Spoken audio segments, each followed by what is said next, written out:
আসলে আমরা সনাতন ধর্মের ভাই বোনদের জন্য কখনোই উগ্রবাদ বা এরকম শব্দ ইউজ করতে চাই না।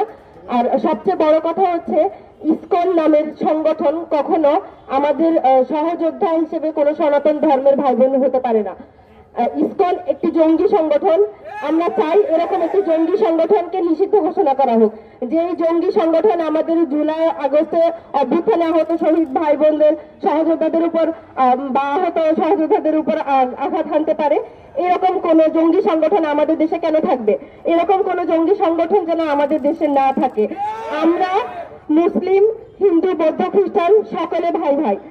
আমাদের এই দেশে আমরা সবাই একসাথে যুদ্ধ করেছি, আমরা সকলে অভ্যুত্থানে একসাথে সহযোদ্ধা হিসেবে কাজ করেছি। এই জন্য আমরা আজকে দাবি জানাচ্ছি যে ইসকন নামে যে সংগঠন, এই সংগঠন যেন ভবিষ্যতে কোনো হত্যাযজ্ঞ চালানোর সুযোগ না পায়।